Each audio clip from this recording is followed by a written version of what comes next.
Iron River, besides being the title of my new book, is a real place. It runs along the Mexican-American border between San Diego and Corpus Christi, Texas, and it is the corridor through which guns flow illegally from the north to the south. The flow is the river and the iron is the guns. 15,000 Mexican people have been murdered in the last 3 years, directly related to drug and cartel violence. Virtually every time they trace a gun from one of those murders, it comes back to the United States. 90% of the guns that are down there came from the United States. So we as a people and a nation are complicit in what's happening down there. The very worst thing we can do is pretend that it is somebody else's problem. I think it actually probably is the most compelling foreign and domestic issue that we face right now as a people. Guns are easy. Guns are easy, especially in Arizona and Texas. Ammo's even easier. I reached a point in writing Iron River where one of my characters needed 50,000 rounds of .32 caliber Colt ACP ammunition, factory stuff, brand new. So I thought I'd figure out how to get some. And I made some calls and I found a website and I went online, talked to the fella, and I said, I need 50,000 rounds. I, T. Jefferson Parker, need 50,000 rounds of Colt ACP. Well, what's it going to cost me? And he says, well, wait a minute, let me see. Comes back in a minute and he goes, sorry, we're all out. I said, oh, okay, well, if you had it, how much would it cost me? He said, well, let me see.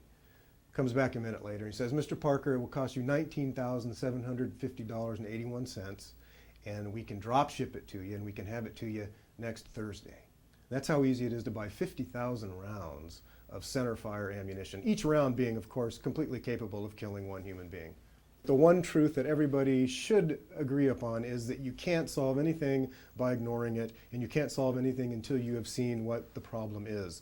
And the problems down there are manifest, and we should never, ever tell ourselves that what happens south of the border is only south of the border. This is about us. The old story was that the cartels employed their own people, you know, kind of old mafia style. We're the family and the friends of the family, and but not anymore. Earlier this year, 2009, two Texan kids, American citizens, 17 and 19, were recruited by the cartel in their neck of the woods in Nuevo Laredo, Texas, and they committed a series of cartel murders.